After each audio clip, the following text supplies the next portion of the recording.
Hey everybody, and welcome to the show. As you can see tonight, it's just Jay and myself. We have a good one for you. I do have to put a little disclaimer out there. I am suffering with a very, very, very runny nose and hay fever type things, and Jay's out there freezing his tartars off, aren't you? No, I'm actually pretty good. I've got my TPB jacket on, so it's all good. Keeps you warm, Well, tonight we're going to talk a little bit about mythic creatures and things like that. I was watching the start of the third season of The Witcher, and I thought, yeah, that sounds like a good little topic. And talk about werewolves, vampires, all those good things. So I thought Jay's pretty keen on some of this sort of stuff, so I'll let him kick it all off. And there you go, Jay. You got the floor, mate. Oh, there you go. Well, the one I'd like to talk about is the chupacabra, which actually in Spanish means goat eater. Goat sucker, yeah, goat sucker, that's the one. It's a very, very strange looking creature, sort of bat-like, sort of, I don't know, lizard-like, very winged, but strange big creature that just attacks livestock. It's been said to attack people, but yeah, that's only hearsay. There's no actual real reports of it. So it's a funny one, the chupacabra, because when you talk about reports in like America and stuff like that, it's described as kind of like a fairly scabby kind of dog-like creature or a coyote kind of creature, and that's how they describe it there. But if you go into like the Caribbean islands, the Bahamas and places like that, they actually describe it more like a miniature kind of almost person with vampiric traits. But this thing's probably only 4 foot tall, you know. And it's interesting how they both gave it the same name. Yeah, different cultures come up with the same sort of thing, but different description, and give it the same name. Yeah, I don't understand that, but they've been. If you actually look on some of the videos on YouTube and things like that, they have what they believe to be a chupacabra, one of the dog-like chupacabras, on video. But again, to me, it just looks like a scaby kind of half-bald dog, if you know what I mean. Dog. Yeah. A little bit like the Tasmanian tiger in shape and size. Yeah. Very much so. And actually, that you could almost say that's a mythical creature as well, the Tasmanian tiger, but it's actually, it's real. Yeah. It went extinct, but there are people saying now that there have been sightings of it again. So has it been that elusive for that long that it's been able to hide and thrive? You would think there'd be more sightings if that was the case, or there's somebody somebody gone all Jurassic Park and try to bring one back with DNA and things like that. But yeah, that again, that's a similar sort of 4-legged kind of creature. And excuse me, I'm dying. I can hardly breathe at the moment. But yeah, it's kind of like Nessie. They reckon it's extinct, but people have seen it, so they say. But, I've been to Loch Ness, and I actually did think I'd seen Nessie itself, but it turned out at the time that they had one of those giant things floating along that kind of looked like Nessie, just to get the tourists all excited. And as a young little whippersnipper, it sort of got my attention. I didn't want to know that it was fake or anything like that. No, there's Nessie. I can see it. They say she'll surface for a glass of Bell Scotch. Well, I'm pretty sure that is responsible for several sightings of Nessie, if you ask me. That's what I was thinking too. Yeah, it's a beautiful place up there and very cold. So a lot of people, very cold in the winter time, and for us, cold in the summertime as well. You know, I mean, I've got family over there, and they're saying, "Oh, it's boiling." That this is like just in the last couple of weeks. It's boiling. They're out there sunbaking, this, that, and the other. So, well, what's the temperature? And they go, 18 degrees. I said, it's that here now, and we've got bloody Ugg boots on. We're all rugged up and trying to keep ourselves bloody warm. So it just goes to show that I know the humidity is a bit different over there, so it does give it a warmer feel, but it doesn't make an 18-degree day feel like a 30-degree day. But it's wherever you're used to it, you acclimatise to it. So Yeah, that's it, exactly. But, Bigfoot, does Bigfoot fall under the same umbrella? well, yeah. Again, that's a different one, isn't it? Like they say, it's an extinct mammal for what they think it is. Gigantopithecus is what the scientific name for a great ape that was about 10 feet tall way back. Yeah. So is it from part of that family or something else? Mm. But there's several stories you could go to on that. Oh, excuse me. Oh, In fact, we were going to actually do a show on the Yowie, which is the Australian incarnation of the Bigfoot. You know, in America you have Sasquatch, the skunk ape. There are several different names for it. And Yeti. sorry, The Yeti. yeah. Well, this is what I'm saying. As you go across the pond and you start going through the mountains, you know, Tibet and Nepal and places like that, they have the Yeti. Then you sort of come down through China and they have the Yeren. And then by the time you get to Australia, we have the Yowie. So it's interesting the way it's named as it goes around. So there's definitely some sort of a connection there.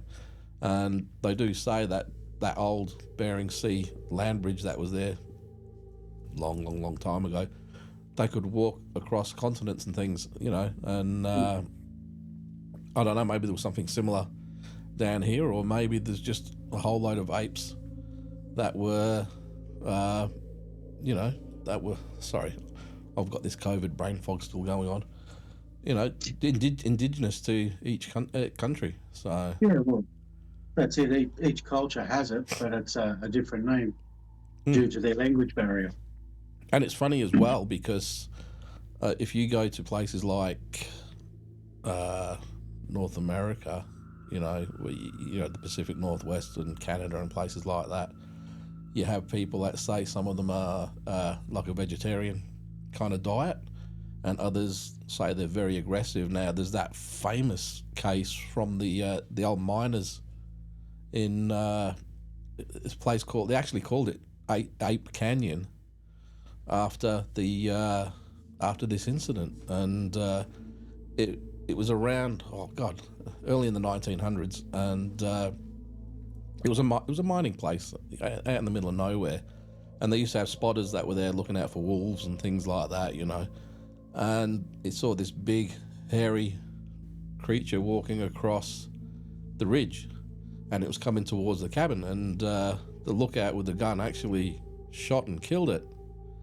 And obviously when they went over, they saw it wasn't human, you know. And apparently it was witnessed that this creature's family found it, and I don't know whether they sniffed it out, and they actually ended up turning up at the cabin, and all these miners went through a whole night with these giant apes smashing at the walls, smashing on the roof, throwing rocks and everything, and they were all fearing for their lives. But the next morning, one of the bravest people in the world actually stuck their head out to have a look and see if they were there, and there was no sign of them, and that was it. They just packed up and hoofed it back for civilization, and as far as I'm aware, they all got back safe. And when they went back, or somebody went back to validate these claims, and the body of the one that had been shot had been taken away, so there was no sign of it. And that's one of these things about Bigfoot, is it doesn't matter where you are, there's never a sign that they were there, other than you see broken twigs, or you see this, or you see that, but you never find a body or anything like that. Now, if they are a living creature, they will eventually die, but what happens to their remains? Eventually they'd have to go into the earth, wouldn't it? Well, unless other wild animals have taken the remains and they're scattered all over the place. Yeah, I mean, you could definitely excuse your scavengers, picking out them and stuff, but there would still be some sort of bones or things that could be tested I and things did like think that, so. you know. And a lot of people are saying now that they actually reckon Bigfoot is kind of a interdimensional species, and that's why they can just appear out of nowhere and disappear just as quickly. And that's I've also heard some of the Native Americans call them shapeshifters as well.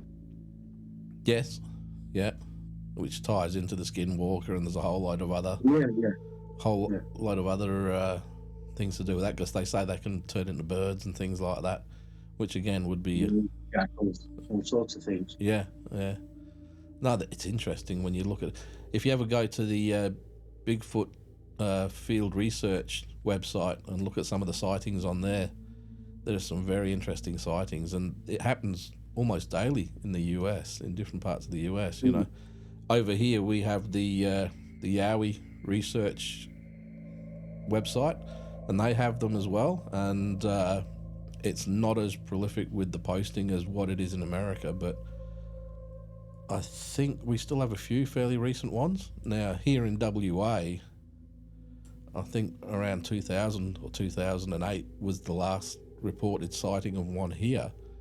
But over in Queensland, there were some ridiculous stories, especially there's a town called Ormeau. And I think there's about 4 or 5 reports from this one town, and this thing is super aggressive. You know, it's actually chased actual construction workers. One guy that was he was out on the outskirts of town chatting to a lady he wasn't supposed to be chatting with, and he heard this big thumping coming from behind, and he described it as sorry. So that was the husband. He described it as you could hear footsteps coming. Now, if you picture it, it comes in, the woods come in nice and close, and then it opens up into kind of an oval, you know what I mean, which is fully surrounded. And he was stood in there because he was sort of secluded a bit from the street. Don't ask me what they were talking about, don't want to know. But from there, he said he heard this thing coming, and he looked, and he could see, even though it was night time, there was a bit of light still coming from the street, even though it wasn't where he was directly. And you could see the trees moving and stuff like that. And he said it stopped just inside the tree line. And he didn't think anything like it. He thought it was his imagination until this thing moved in a certain direction. He saw the eye shine, the reflection in the eyes. Yeah. And he said then, because he was looking directly at the eye shine, he's assuming the creature thinks he's being seen, and he started hearing the you know, this sort of angry kind of noises that you might have seen a gorilla kind of make, you know, to try and put out their dominance and stuff like that. And then he said he started, yeah, he said everything is up, you know, his heckles were up, his goosebumps were up, and he said he knew it wasn't right. Now, he said he started to talk on the phone, mosey, and he said as he started to mosey back towards the main street, he said this thing was walking, keeping up with him, but walking around. It didn't come out into the open, it was just inside the tree line. And he said that's when he felt like he was being stalked, and he sort of said, I've got to go, put the phone down. And he walked at a higher pace, he said, and you could hear the pace going, you could hear the twigs snapping as it was just walking through the trees and stuff like that. Now, eventually, he just went into a full-out run, and he goes, and it sounded like all hell broke loose. This thing was stampeding, running around after him. He goes, and this thing, he goes, because you know how big an oval is, right? He had maybe 30 metres to run. This thing, following the tree line, had to have at least 150, 200 metres to run.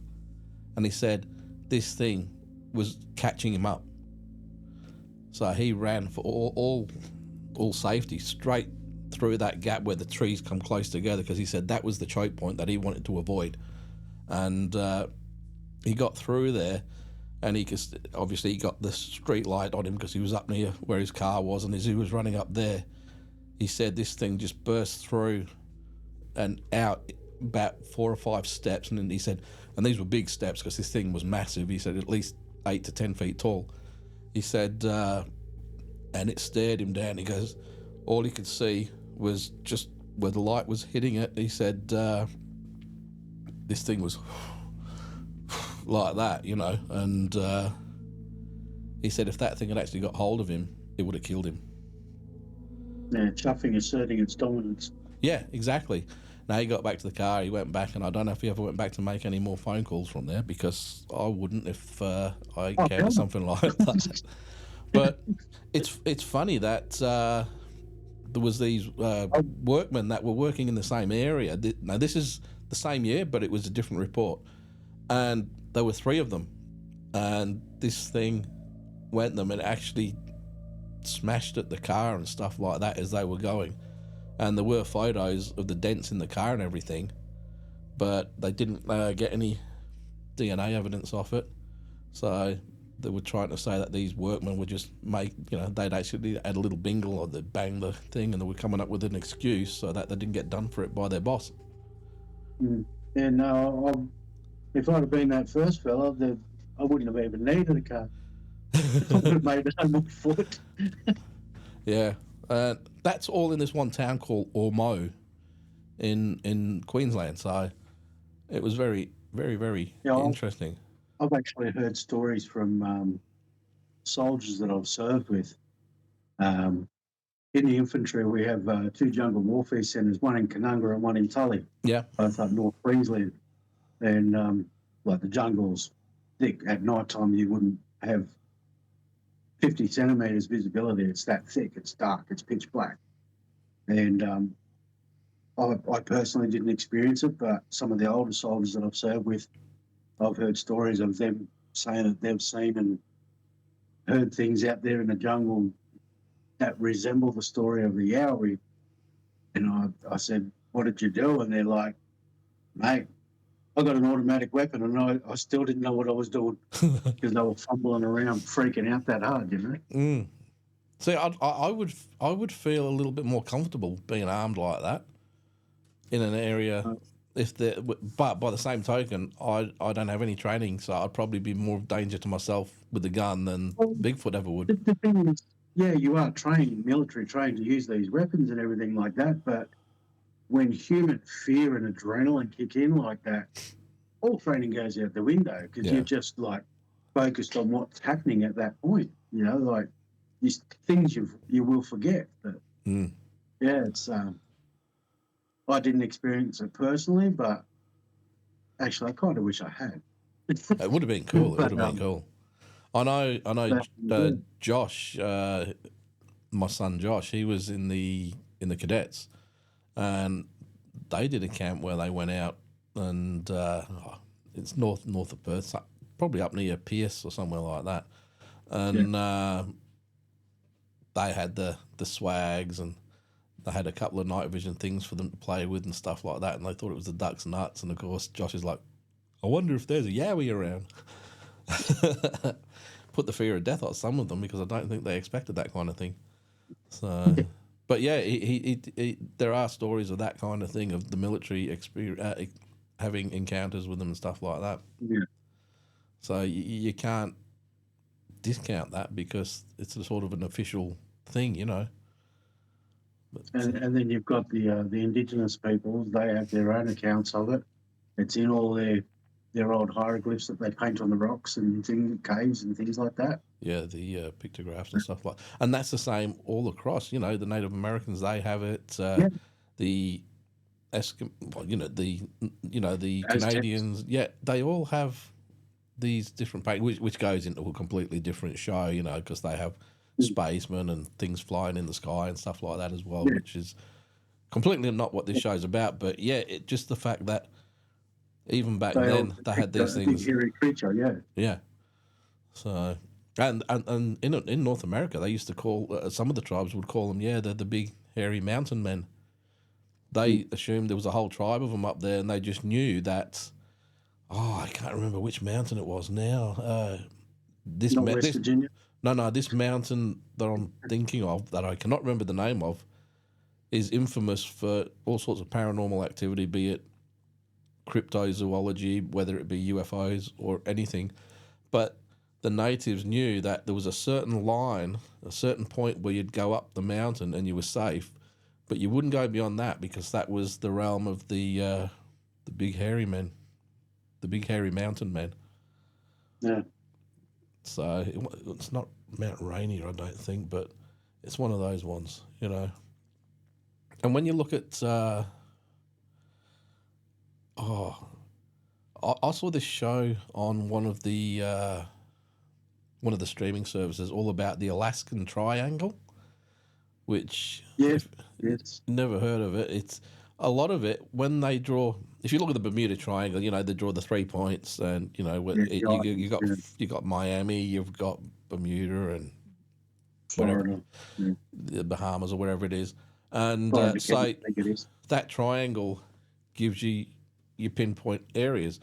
Now they did that for this one in Alaska, and if you go smack bang in the middle of it, there's this mountain, and this mountain itself, they do believe there is some sort of a military presence there, even though you can't actually get to it by Yep. car. You can only fly there. And on this show, this reporter flew in on one of those, you know, the planes, the bush planes that can sort of land on a dime sort of thing. And they left him there for a few hours, and he had no idea where to go. But just like it was scripted, you know, a storm was brewing, so they had to fly them out before they got to see anything and stuff like that. But a place that's that remote, you've got to wonder what's out there that we just don't know about, you know. Well, it's like the ocean or space, you know. Yeah. We don't know much about either of those. No, exactly.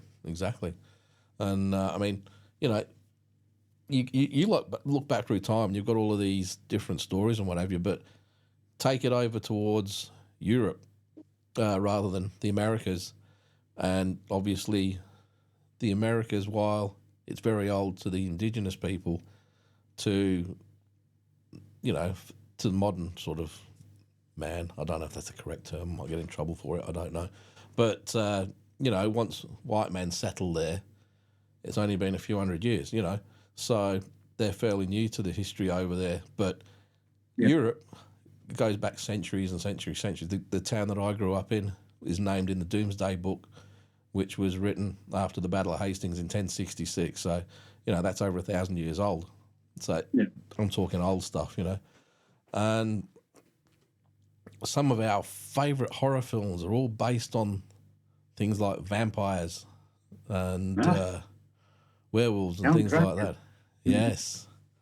Now, obviously, most people know the history about Vlad Tepes and how... Vlad Tepes, Vlad the Impaler, yep. Vlad the Impaler, yep. And when he would win a battle, he would stake everybody, and the reports were that he never actually drank blood, which is where, obviously, Dracula drinks blood. But what he used to do was he'd spike it, and I saw this historical report where they said how they would spike them. It's sort of like through the butthole and out through the chest, and I'm thinking, no. Yeah, but what would do, they would hang them up in the air, so it would be like a forest of writhing people until they died. But then they'd go through cutting their hands off and cutting their feet off. So there'd be blood dripping everywhere, and, you know.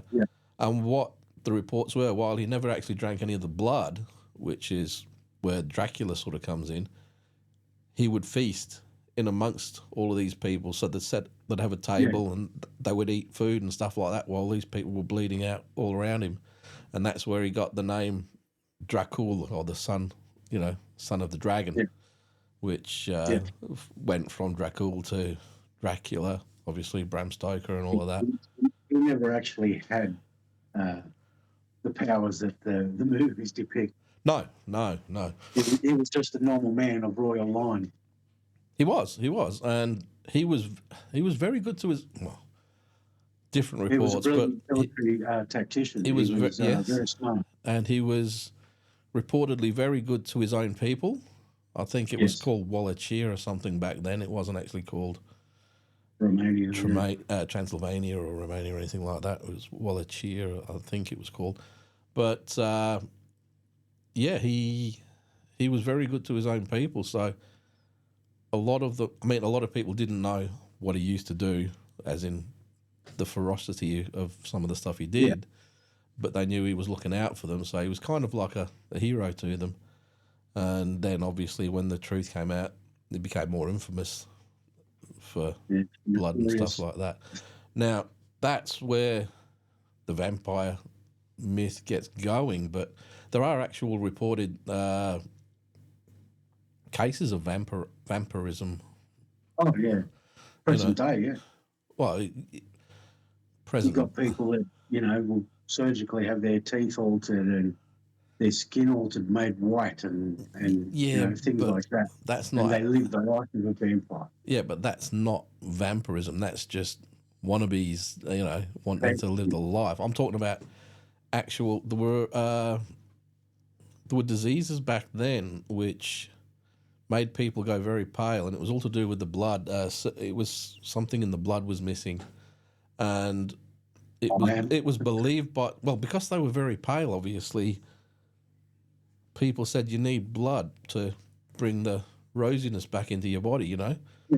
So Bring the iron back people in. would start drinking blood, and that does more harm than anything. But that was a sort of kickstart for that. But it even goes further. I mean, I don't know if fangs came into it or things like that, but you look at, I mean, it's on my bucket list of places to go, and that's Pavalia Island in Venice. Now, it's all banned there. You're not allowed to go there unless you're Zach Baggins or somebody like that. And they actually did some scientific excavations of some of the mass burial sites there. Now, what they would dig giant trenches, and these they would just mass bury people in there. But there were certain graves that were different to the rest. So what they did was they dug those up, and I can't remember it now off the top of my head. But the scientists that were investigating were taking samples and things like that. Now, nothing came back from these samples, but what they're saying is this person was buried according to the rites and the descriptions of somebody that was believed to be a vampire. They were chained, there were this, there were that, they were put in a certain way so that if they were believed to be a vampire, they thought they would come back. So, and it's interesting, really interesting. Now, that's a scientific study. So while it didn't scientifically prove there was anything specific about the DNA in the bones, it definitely goes to the fact that back then people did definitely believe that was the case. Yeah. And it's the same with werewolves. Yeah. Hang on a sec. Sorry, I just had to put the audio down as I had a big sniffle. Well, that Count Vladimir Tepes, he when he was staking people, when he first started to stake the people out the front of the gates of his castle, was they were dying too quick. He couldn't interrogate them. So his personal physician actually devised a way with the pike going up through the rectum and moving it in a certain direction so it missed all the vital organs and came out and the top end, and they were still able to interrogate these people that were on the pikes for a few days before they passed. Yes, and that was another notorious thing that was brought out in history as well. Yeah. So there's no way in a million years you would get me able to talk if I had myself in a situation like that. Yeah, no, something shoved up that passage is, really not going to make you in a very talkative mood. No. And then getting onto werewolves, which obviously, if you watch all the Dracula films, the werewolves and the vampires, and then into obviously Underworld and all that sort of stuff. But they're very tied together now. I've seen photos, and I'm sure everybody that's researching this has seen photos of the little boy with the hair all over his face. Now, I think that was proven to be a fake, but there was a thing called lycanthropy where hair would even grow on the palms of your hands, you know, and all through your The dog face. boy And recording. yeah, the dog boy, yeah. And they were where, obviously, the law of the werewolf started, you know. I don't know at what point it became connected to a full moon and things like that, whether it was based on some sort of real thing or whether it was just a Hollywood type thing just to, you know, I thought, yeah, yeah. the And, silver boots and everything. well, there's still reports now of dogmen or, you know, werewolves and these different things. I mean, through the UK, you hear about them. You hear about them in the US. But again, you never Again, catch shapeshifters, yeah. anything, and that's the horrible thing about it. Everything, and that's the thing about everything that we do is there's never that one piece of evidence that 100% will confirm it as being accurate. Yeah. So we're always working in the hearsay and on the There's never fringe. one piece of evidence that can deny either. No. Well, in You've some got both cases, sides of the fence. if you look at YouTube and stuff like that, you can discount about 99, well, almost 100% of those videos as being fake. But there are a few in there which definitely, you know, Maybe thinking. yeah. So you've got to describe stuff as you see it, and as you and I both know, we can witness something on an investigation, but telling somebody about it, even showing them a video of it, is not the same as being there, because there's always that question of, well, what if there was somebody just behind the camera or there's somebody over here? Unless you were With a piece of there, picture line and all that sort of stuff, yeah. unless you were there to see it for yourself. Now, you and I both know that real teams like what we've got, we don't do that because we're out to actually find real evidence. We're not there to fake things just to make a video look good. If you watch most of our videos, you never see any kind of mind-numbing, you know, class 4 free-floating phantasm go through the, you know, you don't see anything like that. But you will see interactions on spirit boxes and things like that, and we use all the different bits and pieces. Sorry? The odd poltergeist activity. Yeah. Now, speaking of that, we actually we did a big investigation a couple of weeks ago now, and it was a big trip out to York, which is one of the most haunted towns in Australia. And yeah, I won't say too much about it, but we had some pretty good stuff. Now, we did run a spirit board session, not a spirit board session, a spirit box session, and we did get some answers, some voices come through, some names and things like that. Now, I know a lot of people discount the spirit box as just a load of rubbish. Now, I will on some, because a lot of people will say, yeah, that was something, but we got some names, and then what we would do is ask them to repeat the name, and then if you get get them to repeat the name again, and we got them to repeat this name 3 times, that goes beyond just being a you know, just a random bit of chatter on there. That then is something specific. Intelligent. Yeah, and then we actually asked how many men were in the room. There were 2 of us in the room. We got the answer 2. And we asked how many women were in the room, and there were 3 of them. And we got the answer 3. And these were direct responses in a timely fashion, not wait 5 minutes for it. You know what I mean? It was like a direct answer. So there are things, again, there'll be a lot of people that will say, yeah, not real. It definitely was. That place is definitely active. And there will be there will be a video coming out soon about that as well, because we did do some recording when we were there, and we'll put it all together. But yeah, I think that's the same with any of these vampires and werewolves. And we didn't even get to talk about the Mothman. We've already gone over by a couple of minutes, but I was going to get into the Mothman as well, and we can probably do a different show on that, because there's so much involved in that. We could do a whole show just on the Mothman. Yeah. You know, unfortunately, we don't have Jeremy with us tonight because he's having computer issues. As we speak, he is reinstalling Windows and trying to get everything going, so he's ready for the next show. So fingers crossed he gets that sorted. But I think we will call it for tonight.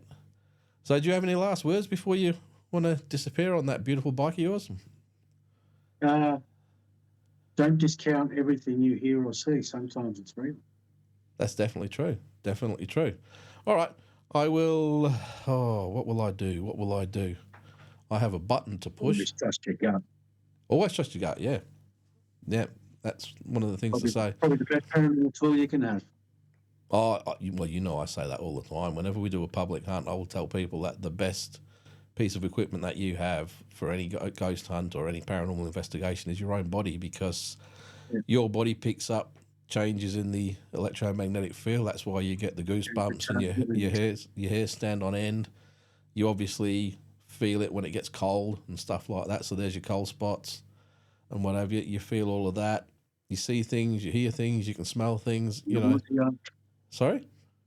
Nausea sometimes. Oh yeah, yeah. So the only thing with that is you chalk it down as a personal experience because you can't validate it on the machinery. So I mean, sometimes you can, but for people watching videos, they like to see actual recorded stuff on the gear. So that's what we try to do, and we try to get something that we can validate and take forward from there. So anyway, I think it's time to go because we've shot over our time limit. All right, take it easy, mate. All right, bro. See ya. Bye.